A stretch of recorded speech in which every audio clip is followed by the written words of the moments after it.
오늘 저는 두려움 없는 사랑이라는 제목으로 은혜 나누길 원합니다. 말씀이 선포될 때 우리 안에 살고 계신 성령님께서 여러분의 마음을 열어주시고 큰 은혜로 화답해 주실 줄 믿습니다. 사람은 누구나 사랑받고 싶은 욕구가 있습니다.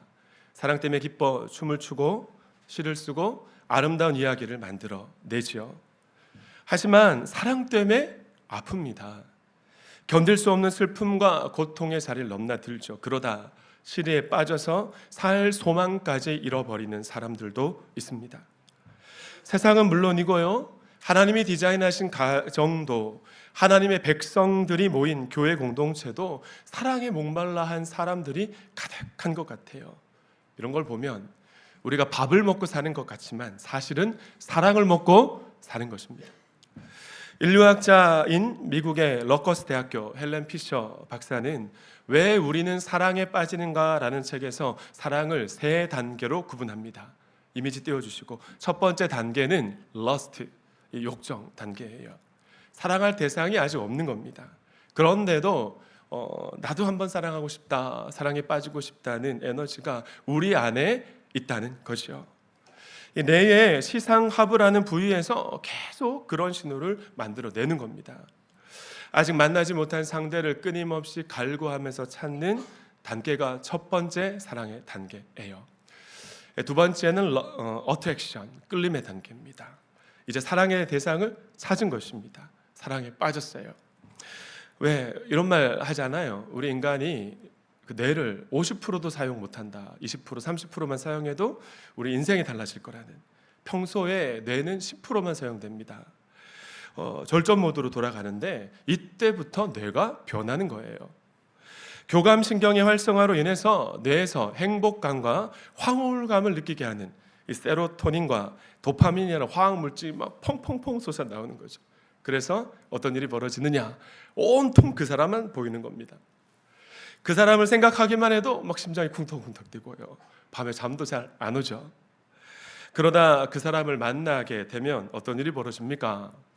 아웃포커스 현상이 일어납니다. 그 사람만 환하게 보이고 그 사람 주변은 뿌옇게 보이는 현상. 이 뇌과학자들이 2단계 사랑에 빠진 이 사람들을 촬영해 보았더니 실제로 이런 현상이 있었다는 거죠. 그래서 사랑의 2단계를 사랑의 몰입 기간이라고 하는데요. 그런데 문제는 이 같은 사랑의 몰입 기간이 길어지면 어떻게 될까요? 평소 10% 절전 모드로 돌아가야 되는 뇌가 계속 막 팍팍팍 뛰니까 만약에 이 몰입 현상이 길어지게 되면 뇌에 과부하가 걸려가지고 수명이 짧아지고 말 거라는 보고가 있었습니다. 그래 얼마나 다행인지 몰라요. 그래서 2단계 기간이 길면은 17개월 정도, 짧게는 1년을 넘기기가 힘들다고 해요. 우리가 아내나 남편에게 그런 이유가 여기에 있었더라고요. 세 번째는 attachment, 애착 단계입니다. 안타깝지만 이제 낭만적인 사랑이 끝난 겁니다. 그러나 더 깊은 사랑으로 들어가는 단계예요. 뇌가 다시 절전 모드로 돌아갔어요. 더 이상 뇌에서 도파민과 세로토닌이라는 호르몬이 분비되지 않습니다. 그러나 대신 상대방에게 집착하게 하는 호르몬인 옥시토신과 바소프레신이라는 호르몬이 막 솟아나는 단계가 바로 3단계인데 더 이상 상대방에 대한 설렘은 없어요. 그러나 강력한 자극이 자리 잡고 있던 그 뇌의 자리에 배우자에 대한 신경수화포가 깊숙하게 뿌리를 내리는 겁니다. 그래서 만약 배우자가 지금 곁에 없으면 어떻게 될까요? 어떤 일이 벌어져요? 섭섭하고 허전하죠. 막 강렬하게 사랑하지는 않지만 옆에 없으면 그냥 허전한. 그래서 배우자와 함께 평생 살 수 있는 단계에 들어가는 소위 말하는 정으로 살고 의리로 사는 사랑의 3단계입니다. 사랑하는 여러분, 태초에 하나님께서 남자와 여자를 지으실 때 디자인하신 사랑의 단계가 이러한 거예요. 정말 놀랍지 않습니까? 우리는 사랑을 말할 때 가슴으로 사랑한다고 생각하죠. 어떤 뜨거운 감정을 말하지만 사실 사랑은 뇌가 변하는 과정이었던 것입니다. 그런데 이 사랑을 하는 사람들이 사랑할 때 어떻게 사랑해야 하느냐에 대한 의미를 한자로 보니까 더 명확해지더라고요. 우리 교회는 이 한문 한자 전문가인 이 김희곤 장로님 계셔서 혹시 제가 우리 장로님 틀리게 설명했으면 나중에 교정해 주십시오. 한문으로 사랑은 사랑 애자를 씁니다. 저런 글자예요. 사랑 애자를 풀이하면 맨 위의 글자는 손으로 뭔가를 짓는 듯한 모양을 문자한 손톱 조자입니다. 아래 지붕이 있고요. 지붕이 감싸고 있어요. 그 아래 뭐가 있나요? 마음 심자가 있습니다. 맨 아래 글자는 디조울 치자입니다. 먼저 걸어간 사람이 지나간 길을 뒤따라간다. 그리고 천천히 그 사람을 향해 다가간다라는 의미를 가진 문자예요. 종합하면 사랑이란 뭡니까? 마음을 손으로 감싸서 그 사람을 향해 조심스럽게 다가가는 것입니다. 그것이 사랑이에요. 늘 그 사람이 생각나고 생각이 나면 그 마음을 고이 간직해서 그 사람에게 발걸음이 향하게 되는 것이 바로 사랑이라는 것이죠. 그런데 놀랍게도 고대 사회에서는 사랑한다라는 표현을 안 썼다는 겁니다. 2000년 전 중국에서 사랑 애자가 만들어진 후에도 줄곧 사랑의 의미는 우리와 달랐어요. 저를 따라 하실까요? 아껴준다. 사랑의 의미는 아껴준다 였습니다. 그래서 남자들이 막 본능적으로 결혼 프로포즈 할 때 이렇게 고백하는 것 같아요. 제가 당신 손에 물 한 방울 묻히지 않게 하겠습니다. 아껴주겠다는 의미잖아요. 저도 아내와 결혼 약속을 한 이후에 아내에게 이렇게 말했어요. 오빠가 다 알아서 해줄게. 손에 물 한 방울 안 묻히게 해줄게. 그랬는데 제가 뭐 그런 여러 가지 경제 상황이 되지 않아서 제가 직접 설거지를 하곤 했었던 것 같습니다. 이처럼 누군가를 사랑한다는 것은 그 사람을 너무나 아끼는 마음입니다. 너무나 아끼기 때문에 그 사람을 대신해서 그 사람의 일을 해준다라는 의미가 담겨 있는 것이죠. 저는 연애 TV 프로를 자주 봅니다. 네, 연애 프로를 가만히 보면 남자나 여자나 할 거 없이 상대방을 향한 사랑의 감정이 싹트기 시작하면 이 공통적인 특징이 있더라고요. 남자는 여자를 향해 시를 쓰고요, 노래를 부릅니다. 또 편지를 쓰기도 하고 이벤트를 하고, 여자는 남자를 위해 손수 밥을 지어서 주는, 그 사람을 위해 아껴주는 마음을 그렇게 표현을 하더라고요. 주일날이면 제가 우리 교회에서 제일 빨리 출근을 하거든요. 저도 아내를 아끼니까 몸이 약한 아내가 혹시라도 주일날 피곤하면 어쩌지 그런 걱정하는 마음이 들어요. 그래서 예민한 아내가 제가 나가려고 준비하는 소리 때문에 잠에서 깨지 말라고 조금이라도 더 자라고 제가 어떻게 하느냐면 토요일 저녁에 미리 와이셔츠와 양복을 거실 밖에다 갖다 둡니다. 오늘도 제가 그렇게 그러고 나왔어요. 오늘도 밖에서 조용히 준비하고 출근했는데 아내가 동의할지 모르겠지만 저는 아내를 그렇게 아껴주고 있습니다. 그래서 철학자 강신주 교수는 사랑을 이렇게 정의합니다. 그 사람이 나를 위해 땀을 흘리고 있다면 그 사람은 나를 사랑하는 것이고, 내가 그 사람을 위해 기꺼이 땀을 흘리고 있다면 그 사람을 뭐하고 있는 것이다? 사랑하고 있는 것이다. 오늘 설교를 준비하면서 제가 사랑에 관한 여러 가지 책들 다시 꺼내서 읽어보고 또 유튜브에서 자료 영상을 찾아서 보면서 이런 생각이 들었습니다. 내가 아내에 대한 사랑이 변했구나. 사랑은 아껴주는 것인데 언젠가부터 아내에게 나를 좀 더 아껴달라고 요구하고 있었다는 사실을 제가 발견했어요. 참 미안한 마음이 들었습니다. 그래서 아내에게 지난 목요일 정식적으로 사과했습니다. 여보, 내가 많이 변했지. 사랑은 내가 설교 준비하면서 보니까 아껴주는 거라는데 미안해. 그랬더니 아내 눈시울이 빨갛게 변하더라고요. 사랑하는 여러분, 여러분은 지금 사랑하는 사람이 있으십니까? 있으시다면 그 사람을 얼마나 아끼고 계신가요? 사랑이라는 그 사람을 대신해서 일을 해주는 것이랍니다. 이 시간 먼저 배우자 간의 사랑과 부모와 자녀 간의 사랑을 점검할 수 있기를 축원합니다. 옆에 계신 분에게 이렇게 인사하실까요? 제가 더 아껴드리겠습니다. 시작.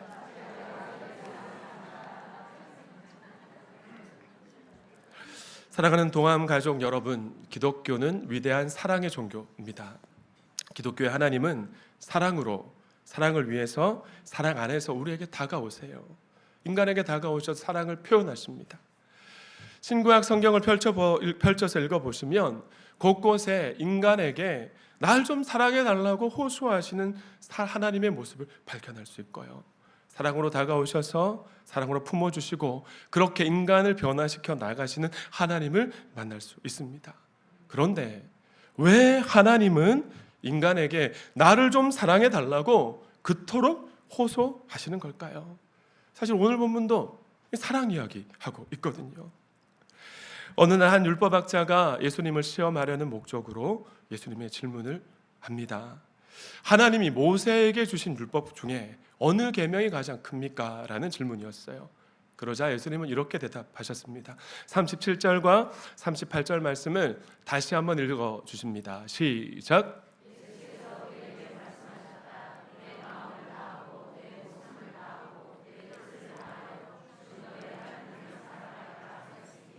이것이 가장 중요하고 으뜸 가는 계명이다.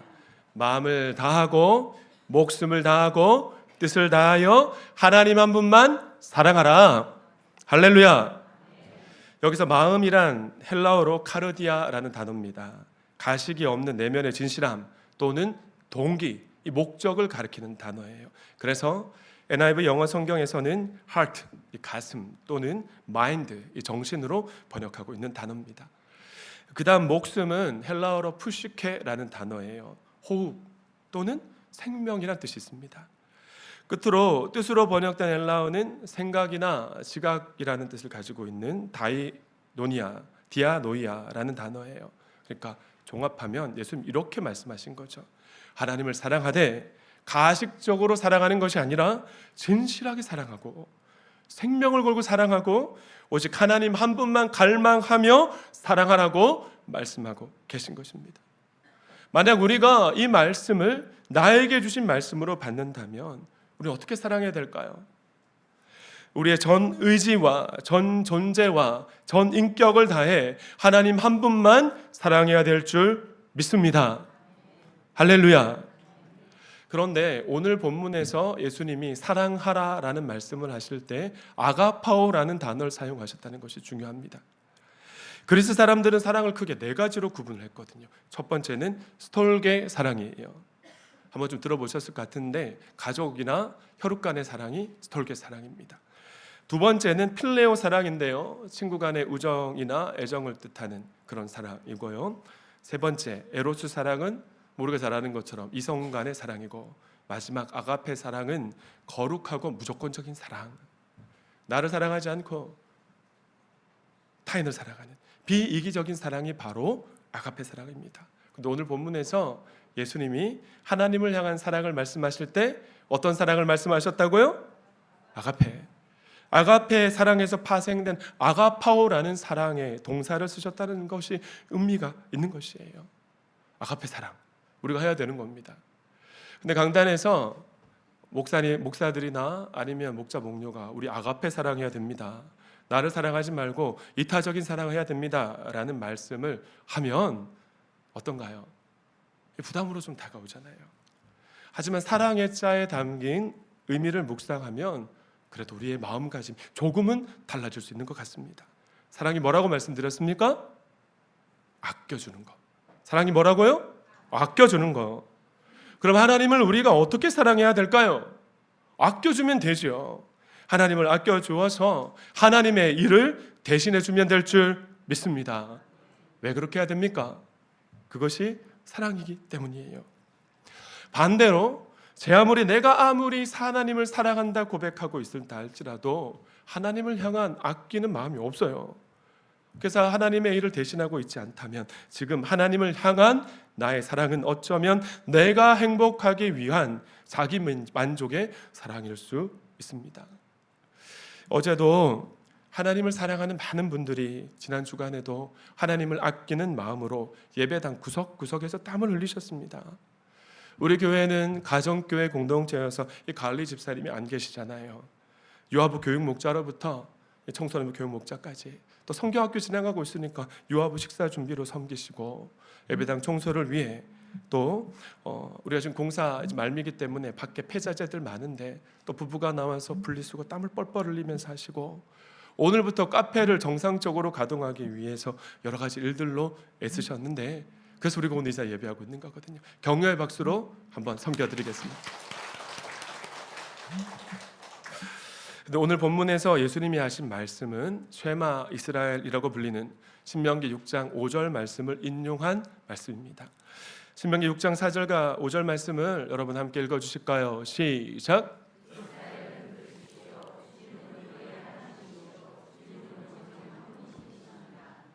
당신들은 마음을 다하고 뜻을 다하여 주 당신들의 하나님을 사랑하십시오. 이제 가나안 정복 전쟁 앞두고 있습니다. 누가요? 이스라엘 백성들이. 그들을 향해 모세가 간절한 마음을 담아서 부탁하고 있는 것입니다. 너희는 진실한 마음으로 하나님 한 분만 사랑해라. 너희 열정과 욕망과 의지를 다해 하나님을 사랑해라. 너희의 재산과 명예와 권세, 그 모든 것들을 다해서 하나님을 사랑하라. 그렇게 너희 가정과 너희 가문에 그래야만 영원히 하나님이 주시는 복을 누릴 수 있을 것이라는 이야기를 하고 있는 거죠. 그러려면 하나님을 사랑하는 삶을 계속해서 살아가려면 오늘 이 말씀을 너희가 부모 세대가 가슴에 새겨야 한다는 말씀을 하고 있는 것입니다. 자녀들에게 부모가 하나님의 말씀을 부지런히 가르쳐야 돼요. 이야기해야 됩니다. 집안 곳곳에 하나님의 말씀을 붙여 놓아야 한다는 당부의 말씀으로 모세가 계속 이어가는 것이죠. 여러분, 신명기 6장은요 구약 성경에서 굉장히 중요한 위치를 차지합니다. 그런데 신명기 6장을 이해하려면 바로 앞장의 신명기 5장부터 읽어야 돼요. 왜냐하면 하나님께서 이스라엘 백성들에게 신명기 6장이라는 자녀에게 말씀을 가르치라는 이 쉐마의 말씀을 주신 이유가 신명기 5장 29절부터 33절까지 말씀에 담겨있기 때문이에요. 저는 오늘 29절 말씀을 읽어드리지만 여러분 집에 돌아가시면 33절까지 꼭 읽어보시면 좋겠습니다. 29절 말씀 보실까요? 그들이 언제나 이런 마음을 품고 나를 두려워하며 나의 모든 명령을 지켜서 그들만이 아니라 그 자손도 길이길이 잘 살게 되기를 바란다. 이 마음을 담아서 신명기 6장 쉐마 이스라엘 말씀을 주신 것입니다. 하나님을 사랑하라. 말씀을 지켜라. 여기 하나님의 마음이 있는데요. 이제 가나안 땅을 향해 나아가는 이스라엘 백성들과 그들의 자손이 영원히 하나님이 주시는 복을 받기를 원하시는 애타는 마음이 담겨 있는 것입니다. 하나님 복을 주시고 싶어서 모세를 통해 애타는 마음을 담아 나를 좀 사랑해 달라고 그렇게 호소하고 있는 것이에요. 그렇다면 우리를 한없이 사랑하시는 하나님께서 우리를 마음껏 아껴주실 수 있고 우리를 위해 마음껏 일해줄 수 있는 우리의 상태가 어떤 상태일까요? 우리도 우리를 아껴주신 하나님처럼 하나님을 아끼는 마음을 가지고 계속 이어진 말씀을 보면 하나님의 말씀을 읽는 겁니다. 읽는 것만으로 그치지 않고 지난주 연합 예배 시간에 말씀드린 것처럼 실천하며 살려고 몸부림을 치는 상태가 바로 하나님이 영원히 복을 주시는 그런 상태인 것이에요. 예수님께서도 이렇게 말씀하셨잖아요. 너희가 나를 사랑하면 나의 계명을 지키리라. 너희가 나를 사랑하면 나의 계명을 지키리라. 할렐루야. 제가 교육자들에게 어떤 부탁을 했어요. 근데 그 부탁을 잊지 않으려고 신경 쓰고 지키려고 막 고민하는 모습을 볼 때 이 담임 목사로서 참 감동이 되는 것 같습니다. 자녀들도 마찬가지 아닙니까?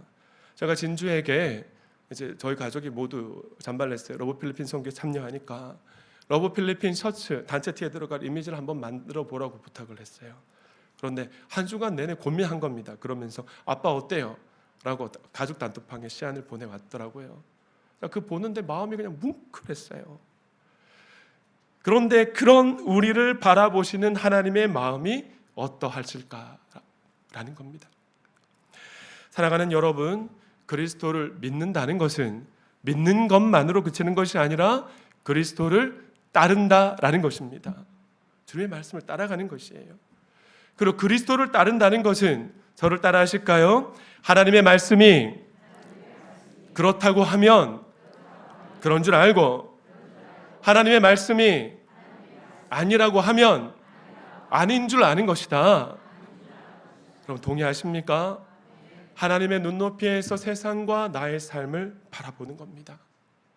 하나님이 기뻐하는 것을 기뻐하고 하나님이 싫어하시는 것을 단호하게 거부할 수 있는 것이 하나님을 아끼는 마음, 하나님을 향한 사랑인 것이에요. 하나님을 너무나 아끼는 탤런트 김혜자 씨는 월드비전 대사잖아요. 아프리카에서 구호 활동을 하고 돌아오면서 이렇게 고백했습니다. 하나님의 마음을 아프게 하는 것이 나에게도 고통이 되게 하소서.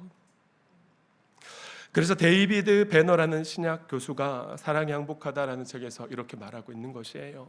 함께 읽습니다. 시작.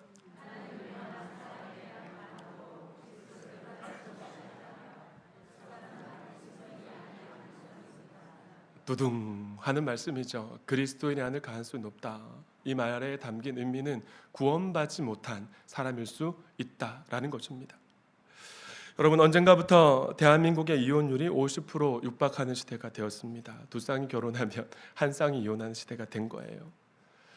결혼을 이어가는 부부도 아이를 낳지 않는 시대가 되고 말았습니다. 왜 이런 일이 벌어졌을까? 사랑해서 결혼했는데 사랑은 아껴주고 희생하는 것이라는 진짜 의미를 진정으로 깨닫지 못했기 때문에 그렇습니다.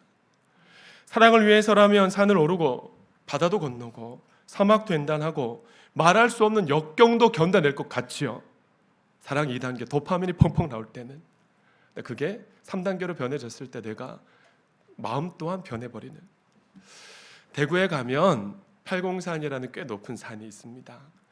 제가 아내와 썸을 탈 때 아내가 몸이 불편한데 이 친구들하고 아내 친구들과 이 커플 모임을 갔었거든요. 제가 아내를 업고 아무리 제 아내가 가볍다지만 산 꼭대기까지 올라갔지 뭡니까? 어쩌 그런 힘이 나왔는지 이 도파민 때문이 아니었을까 생각하는데, 그래서 아내와 교제를 시작할 수 있었어요. 그런데 뇌에서 사랑의 호르몬이 바뀔 때 저도 변해간 것입니다. 자꾸만 당신이 나를 더 아껴달라고 요구하고 있는 저를 발견하게 된 것이죠. 배우자나 자녀를 나의 만족을 위한 방식으로 사랑하고 있으면서 나는 상대방을 사랑하고 있다는 착각 속에 살아가는 사람들이 여러분 얼마나 많은지 몰라요. 너무나 안타까운 사실은 이 같은 현대인의 사랑이 하나님을 향한 사랑도 변절시켜 버렸다는 것입니다. 아마 이 자리에 계신 성도님들에게 제가 질문을 드리면 여러분 하나님 사랑하십니까? 라고 질문을 드리면 여러분 어떻게 대답하시겠어요? 대부분 네, 전 주님 사랑합니다 라고 대답하실 것 같아요. 그러나 사랑은 어떤 것입니까? 아껴주는 것입니다. 만약 그 사람의 일을 기꺼이 대신해 주는 것이 사랑이라면 지금 여러분은 하나님을 사랑한다고 자신 있게 고백하실 수 있겠습니까? 하나님을 향한 사랑이 깊어지려면 우리 내에서 하나님을 향한 사랑의 호르몬이 막 계속 흘러나올 수 있도록 하나님과 친밀한 사랑의 관계를 맺어야 하지 않겠어요? 하나님을 향한 첫사랑의 호르몬이 2단계에서 3단계로 바뀌는 시기를 우리 대부분은 지나왔습니다. 그런 우리이기 때문에 나의 만족을 위한 이기적인 사랑으로 변질되지 않도록 사랑에 담긴 의미, 아껴주는 것 계속 묵상하고 적용하는 저와 여러분 될 수 있기를 축원합니다. 이를 위해서 첫 번째, 십자가 사랑을 묵상해야 됩니다. 왜일까요? 사랑받은 자가 사랑할 수 있기 때문입니다.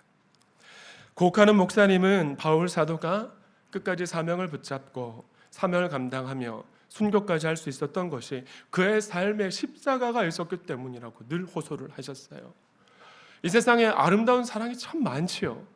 그러나 그 중에서 가장 제일은 십자가 사랑일 것입니다. 죄 없으신 하나님의 아들인 예수님께서 죄인을 위해 죽어주셨는데 저와 여러분이 바로 그 놀라운 사랑을 받은 사람이라는 것이죠. 여러분 아멘이시죠? 우리가 그런 자들입니다. 두 번째는 성령님의 도움을 받아야 됩니다. 로마서 5장 5절은 이렇게 말씀하고 있습니다. 함께 읽습니다. 시작.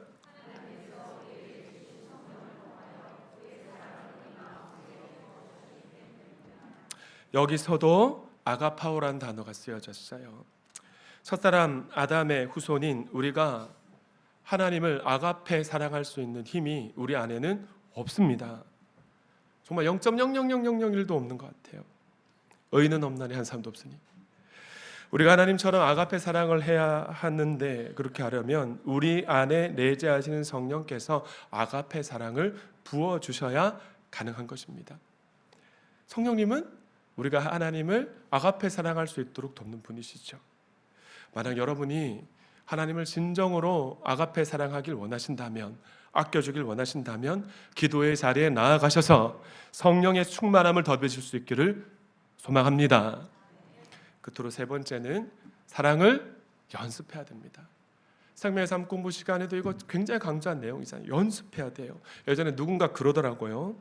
그 사람의 좋은 점만 좋아하면 그저 좋아하는 것이고, 그 사람의 싫은 점까지 좋아하면 사랑하는 것이다. 우리가 만약 하나님을 사랑한다면 우리를 부담스럽게 하는 하나님의 말씀, 내가 내 귀에 듣기 좋은 위로가 되는 말씀만 아멘 하는 것이 아니라 우리를 부담스럽게 하고 얽매는 것 같은 하나님의 말씀까지도 사랑하게 될 것입니다. 그런데 가톨릭의 성인 프란시스 드살이라는 분이 이렇게 말했어요. 말을 배우려면 말을 해봐야 하고, 달리기를 배우려면 달려봐야 하고, 일하기를 배우려면 일해봐야 하듯이 사랑은 어떻게 해야 되는 거라고요? 해봐야 하는 거다. 연습해야 되는 것이라는 말을 하고 있는 것입니다. 오늘 생명의 삶 수로자들처럼요, 생명의 삶도 도전해 보고요, 우주선의 지구 대기권을 통과하는 것 같은 힘든 마음이고 주저주저하고 뭐 그런, 나는 MBTI 특성상 사람들 속에 들어가는 게 너무 힘들다 할지라도 목장 모임에 한번 참석해 보시고, 수요 성령 집회가 그렇게 은혜롭다는데 수요 성령 집회도 한번 참석해 보시고, 계속 제가 강조하니까 지난주 수요 성령 집회 처음 나오시는 분이 나오셨잖아요. 너무 마음이 기뻤습니다. 연합교회에 내가 섬길 곳이 없나 한번 살펴도 보시고, 지금 새롭게 단장한 카페 빛담 청소 섬김이 잦습니다. 주차장 외부 청소 섬김이도 잦아요. 우리가 그냥 내버려 뒀을 때 외부 주차장 정말 들어가기가 민망한 자리였잖아요. 이제 깨끗하게 바뀌어졌는데 그 섬길 수 있는 봉사자 찾고 있으니 얼마나 좋은 기회입니까? 2부 찬양팀도 마찬가지인 겁니다. 말씀을 맺습니다. 헤르만 헤세의 작품 중에 어거스터스라는 소설이 있습니다. 내용을 간략하게 설명드리면, 아기를 낳지 못하는 부모가 있었어요.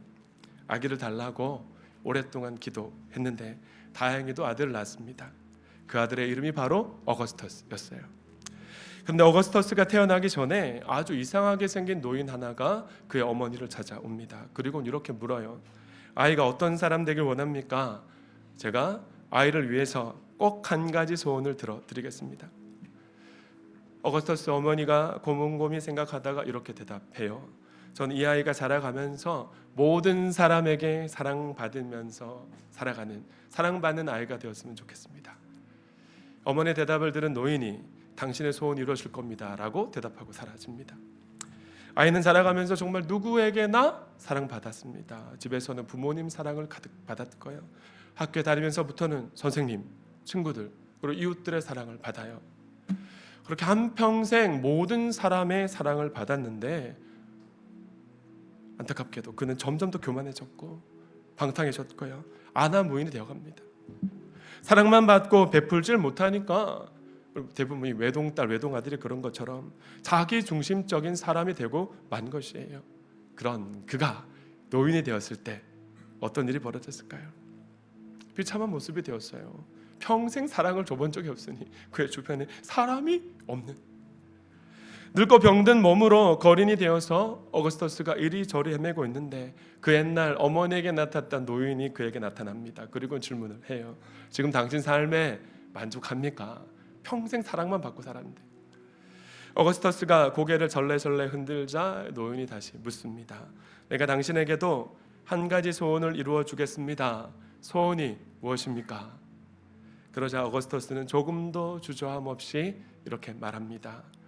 제가 모든 사람에게 사랑만 받으면서 사는 사람이 아니라 제가 모든 사람을 사랑하며 살 수 있는 사람으로 변화되게 해 주십시오. 정말 깊은 의미를 담고 있는 소설이 아닐 수 없어요. 어거스터스는 모든 사람에게 과분한 사랑을 받았습니다. 그러나 사랑만 받다 보니 정작 자신은 사랑할 줄 모르는 사람이었던 거죠. 사랑받는다라는 것은 사랑만 받기만 하는 것이 행복이 아니라 사랑할 줄 아는 것이 최고의 행복이라는 사실을 노년에 비참한 모습이 되어서야 깨닫게 된 것이죠. 사랑하는 동안 가족 여러분, 사랑받는 것은 주는 것보다 덜 행복합니다. 사랑을 줄 때 더 행복한 거예요. 그리고 제가 계속해서 강조하고 있는 것처럼 내가 하고 싶은 일을 하는 것보다 해야 하는 일을 하는 것이 행복하고요. 그런데 존 파이프 목사님이 이렇게 말했습니다. 한번 읽어보실까요? 시작.